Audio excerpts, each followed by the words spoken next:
Hello, everybody. Thanks for having me here. Is this working properly? Okay, sorry. So my talk today is about why a book isn't selling. And I am an indie author. I have had multiple Amazon.com bestsellers. My most recent release cracked the top 100 in Amazon.com. So my background is in marketing as well. That was what I did as a career before I went full time. I say this not because I want to boast, but to give you an idea that I kind of know what I'm talking about here. So a lot of times people go, why is my book not selling? And generally speaking, I break it down into a little flow chart for you all to figure out where you're having problems in. At the top end, you have a awareness problem. What I mean when I say you've got an awareness problem is no one knows what your book is. If no one knows what you're selling, no one can buy it. I don't really know how else to explain that beyond the fact that marketing awareness, getting your books out and getting the word out is the first thing. I've known a lot of people who sit on social media only and try to push their books. Unfortunately, social media kind of falls into the second section of the problem is, are you actually marketing your book or promoting your book to the right people? And that's an audience problem. So you've got an awareness problem, which is the total number of people who know about the books that you're selling. And then you've got the audience problem on the other side, which is the total number of people who might actually want to buy your book. And sometimes what you're promoting to and where you're promoting to is not hitting the audience. Now, there's a secondary problem on top of that, is that sometimes the audience that you have is fragmented. It is extremely hard to get a hold of them. And it's a very regular issue that people run into. And what it does end up meaning is that if you've got a niche book, let's say space opera with a 1940s theme that involves space cats who are apes. That's a very niche set of books, you know. There's some people who would love that and who would be all over reading that. There would be a lot of people who won't. Finding those individual people becomes a problem of your awareness and marketing generation issue. One of the easiest ways, and I know I'm throwing problems at you. So how do you find out if you've got an audience at all, if there is a market for your book? The easiest way is competitors. Check out what everyone else is doing. Amazon is 70 to 80%, sometimes higher, of the total market. So going to Amazon store, going to Amazon.com particularly, which is where most of your competitors will be. And then cyber stalking. Everyone else who writes within your genre.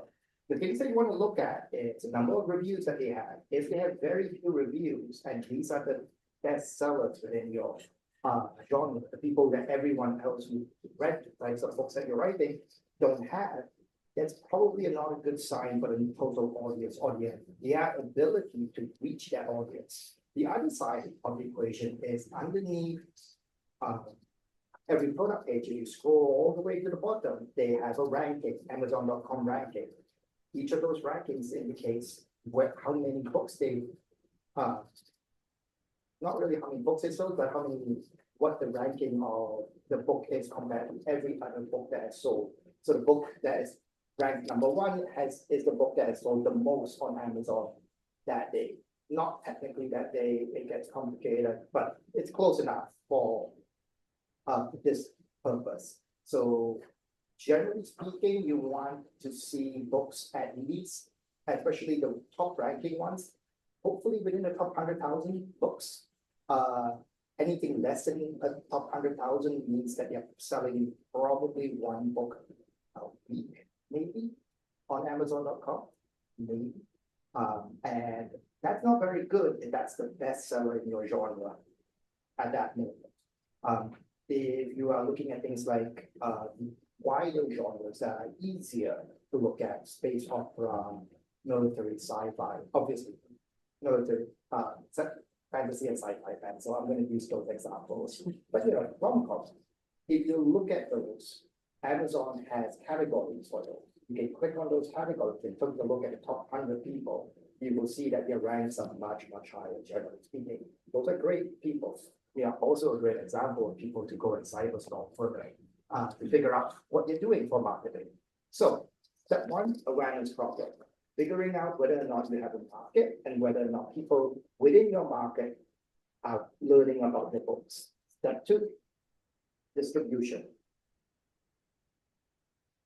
If you've got a distribution problem, it generally means that you're not selling the right product to the right people. Children's books don't sell very well online because 3-year-olds don't have credit cards. If you're trying to sell, board books, Amazon.com ebooks are not where your sales should be generated. You need to be going somewhere else, right? And so everything I said about categories gets thrown right out because you don't care about that anymore. Some genres sell better as print.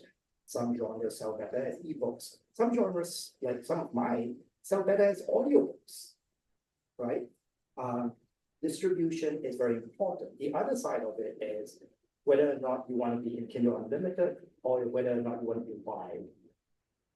When I said categories and stalking people, one way to tell whether or not you should be in Kindle Unlimited, take a look at your top 100 people or top 50, 20, whatever, however long you want to go and spend time looking at it for your competitors. How many of them are in Kindle Unlimited? If the vast majority of the people who are the leaders in your genre are in Kindle Unlimited, the chances are they know that's where the money is. Now, you can obviously choose not to be there, but you're leaving money on the table. That's always a business decision. There is a slight caveat to that sometimes fishing in less busy waters can get you more fish because there's not as many people there. So sometimes you can just switch it around. If you're not having any luck in Kindle Unlimited, and that's where everyone else is, go wide. But realize that going wide, marketing on all the other retailers is a lot of work, and it takes 1 to 2 years and a decent backlist before you actually catch on. So distribution is a big issue. You have it. Do you have it right in the right place? Do you have the right products to get it to the right people? If you've got a good market, if you've got the right distribution, you're still not selling. This is what I call a conversion problem. When you go general e-commerce rule of thumb, conversion rates on websites are between 1 to 3% for most websites. So that means out of 100 people, you'll get 1 to 3 of them buy a product. So if you have drive 100 people to your book, you should be able, now this is online by the way, not in person, you should be able to get between 1 to 3 sales. If you are not getting those 1 to 3 sales, and you know you've driven at least 100 or more people, you've got a conversion problem. Yeah, massive problem, probably.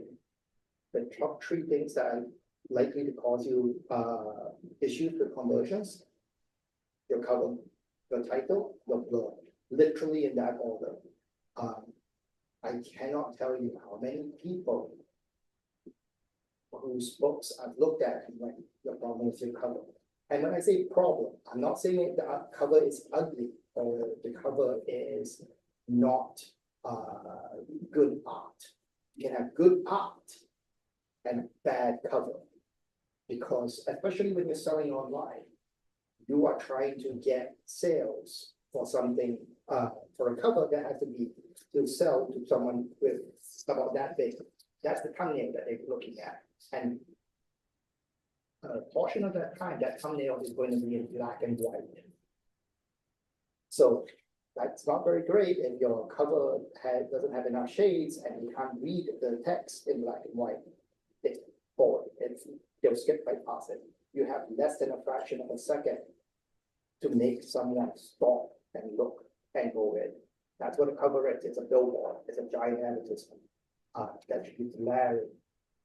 Everything you need to know about your book on that cover. which means it has to suit your genre. Romance is a great example. It used to be that the less clothing the man had, the spicier the book was. So if you saw a bare-chested man on that cover, you knew that book was spicy. Right? The more clothing he had, the less spicy. And they were telling a story with that. That's a general genre convention. Everyone who read that knew straight away.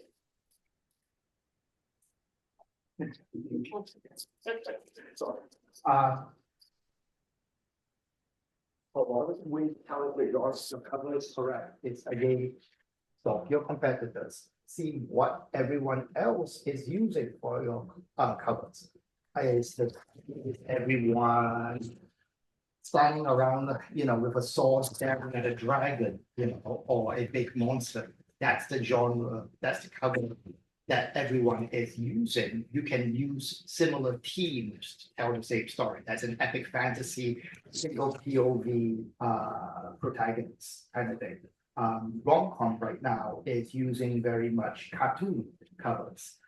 Very bright colored, cartoonish, two characters standing out there with swirly kind of fonts. They are signaling to the market they are a rom-com. If you put that same cover for a thriller, you're not selling your thriller. So covers, titles, which, if you've got a bad title, you can really harm yourself. Blur. Check your blur. Please, dear God, check your blur. I have seen a number of people who put up blurbs, including myself, I will add, who forgot to spell check and read it over. Grammatical mistakes on your blurbs will make people step away, because if you can't put your blurb properly, are they going to buy your book? The other thing that if you're an independent author, you have some control over this. If you are trad pub, you have very little control, which is pricing. And this is an audience issue as well. Certain audiences are used to certain prices. Independent readers or readers who come and read independent authors generally expect ebooks to be priced much lower and then Kindle Unlimited. If you then sell a trad pub book to them, or you have trad pub book pricing, ebook pricing, which is like $12.99 instead of $4.99, they are going to walk away because they have 1,000,001 other books to read. I read a recent article where they were saying there were like Publishers Weekly article, 2.6 million independent authors put out. There was 2.6 million ISBNs for independent authors going out last year, and about 580,000 from TradPub. So that's about 3 million books out every year. Don't give your readers or your potential readers a reason to hesitate, and why. So it's basically a checklist of things on why your book might not be selling. The last thing I haven't mentioned, this is more of a problem if you are independent, an independent author. Less of an issue if you read your TradPub, though it's still continues on TradPub books. Your book might not be that good. It's one of the facts, sometimes what you've put out there is not hitting the market the right way. It might not be hitting the market because the market isn't there yet. I have books that I've put out that have sold less than 200 copies, right? I have literally books that have sold tens of thousands of copies, and I've put out books that have sold less than 200 copies. It happens. Sometimes the market is not there. It might be your writing, it might be the way you've focused your story because you've got the wrong team. The only solution to that is write your next book. And I think that's about it for my Q&A. All right. We have a question.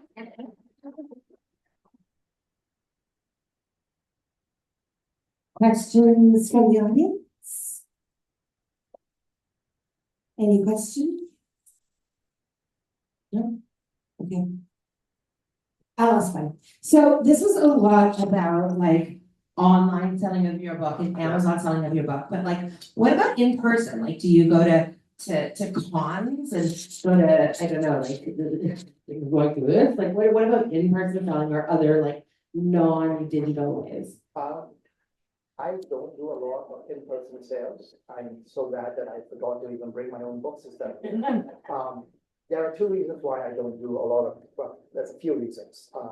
One is a very personal one. I used to do in-person sales for my old job all the time. I hated it. And so now that I don't have to, I kind of forget to do it. The second reason why is that in-person sales are very hard to scale, right? You can sell, I know some people who have sold a few thousand copies, a few $1,000s worth of books, over a long weekend or at a convention. They are uncommon. It is more likely that you're going to sell 40 to 60 copies if you're lucky, for 2 or 3 days. In that same amount of time, I can sit down and write I can put down a couple of thousand more words and work on getting another short story out, another book out and whatnot. So for me, it's not worth the time. I will say though, in person sales, I have done a few word on the street, recently. There are things that you can do to sell in person, and that's a whole different topic. But one of it is obviously visibility and awareness. If your books are all lying flat on the table, no one's going to see it. Get stands, they help. Having a banner with any book information helps. Giving people a reason to stop helps. I've seen people use dog boats where they fill it up with water, especially if it's in word on the street. Someone walking a dog stops because the dog is dead. Now you're dead. Now you're dead. Thing about booth sales or in-person sales is the longer you have someone in your store or in your booth, the higher the chance that they are going to buy it. The other thing you want to do is engage their other senses, not just visually, and not just visually. Pick up the book, hand it to them, have them hold it, right? If it's in their hand, it's another step for them to go, oh shit, I don't want to buy this. I have to put it down. It works. You literally hand it to them. You have them hold it and go, oh, hey, don't interrupt your sales. I see this a lot, and I had a big problem with my son, who came into work on the street. When someone's reading the back of your blurb and you're considering the book and looking inside, don't interrupt them. Don't talk to them.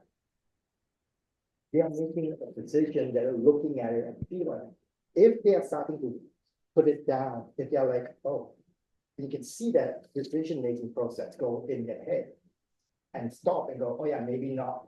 That's when you break it. You break their brain and go, oh, hey, did you know, blah, blah, blah. Get them talking. The longer they are there, the more likely they are going to buy something. And what about social media? I hate social media. No, social media these days. Social media these days has gotten to the point where they are attempting to monetize attention. So everything from Facebook groups, which used to be really good in my genre, and in general, have become slowly worse and worse and worse because Facebook, with not just blue sky, but they'll get that, right? Whatever, Instagram, TikTok, they all want you to spend money. That's how they exist. Sometimes you can find your genre. You can find your audience on these places. Lit RPG, which is my genre, has giant Facebook groups, and that's where you can do some posting and get some sales. really targeted advertising, promotions, yeah. Problem is, out of 40,000 people inside the group, Facebook shows it to about 120 people, maybe, if you're lucky, you know. So it's become a drag on timing. Unfortunately, my suggestions these days are, if you want to do social media, stay focused on one or two major areas that you like. Get yourself a newsletter, drive people to a newsletter so that you have control over your communications with them. And the third thing is looking at paid advertising. Unfortunately, that's the way it goes. There is no way around it. There are ways of doing paid advertising cheaply, but this is very much speaking from an independent author perspective.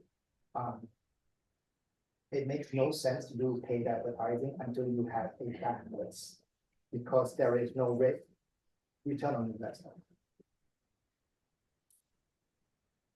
Well, that was sobering. Thank you so much.